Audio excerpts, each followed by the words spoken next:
Hey everybody, it's Doc back with you, and I just wanted to show off this really cool shirt, this t-shirt that I've got. It says The Boring Channel.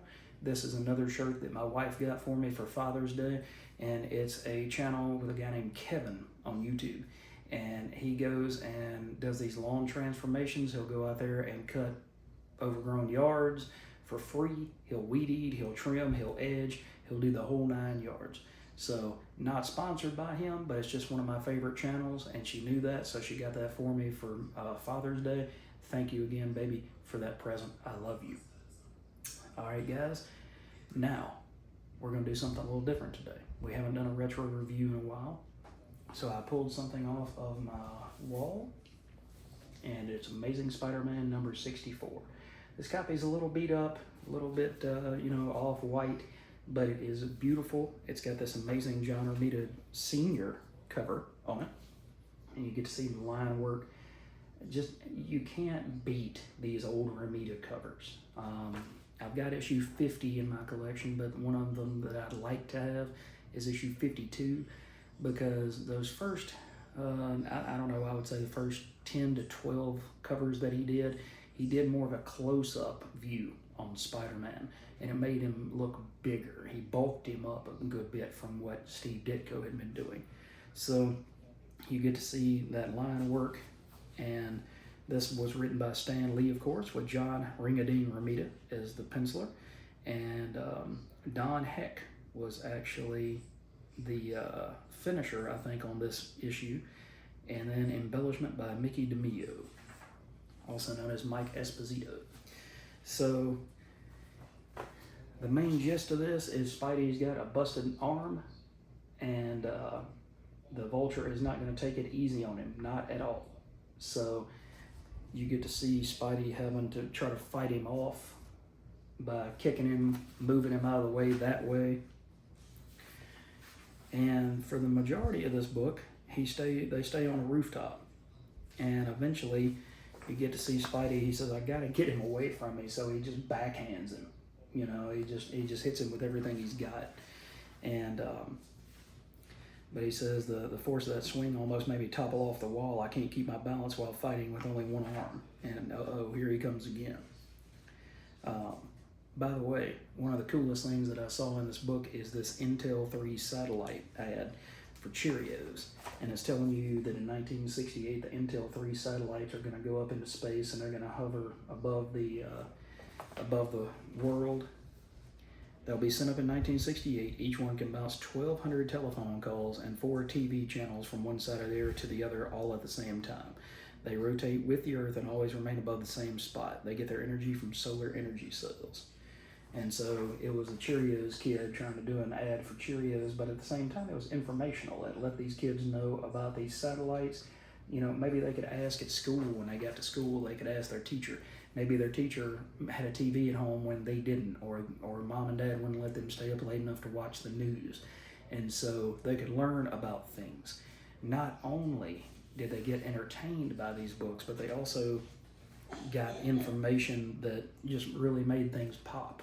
You know, when it doesn't say it anymore up in the corner box, but when it said Pop Art Productions, that was not just Stan Lee's way of trying to make it look more like Andy Warhol stuff, but instead it was showing a certain panache for these books.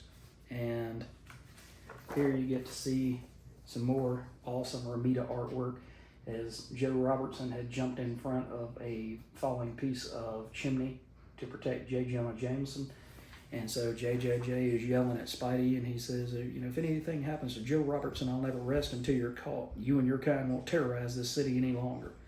And even then, Joe, tries to stand up for him. Robbie tries to stand up for Spidey, and he says, "No, listen, JJ, it wasn't his fault." And then he passes out.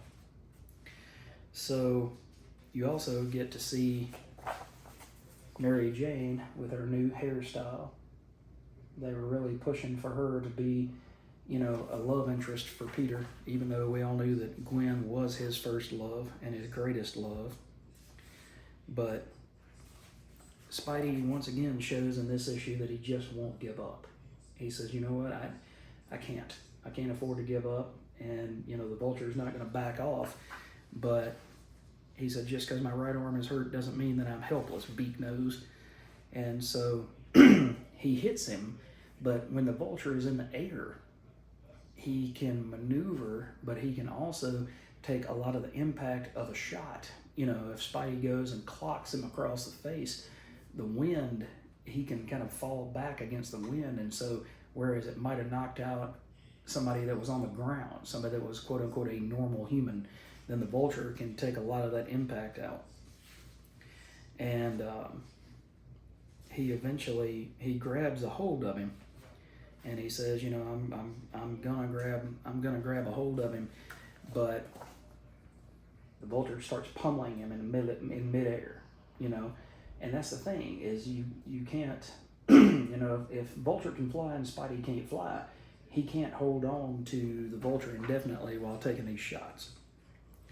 But at the end, you get to see that Spidey outsmarted the Vulture, and he grabs his power pack that's on his back that controls his flight, controls all of those things.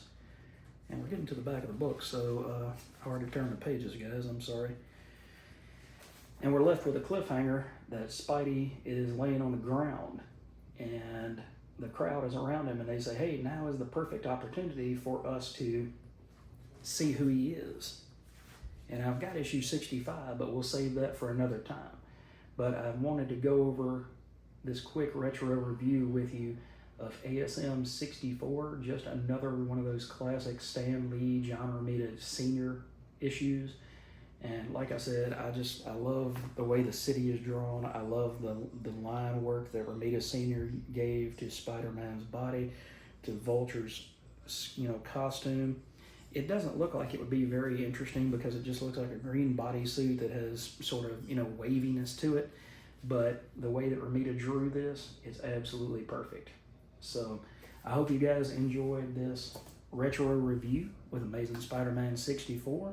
Don't forget to hit that like and subscribe. Come back for more each and every video, and I'll see you guys next time. Take care.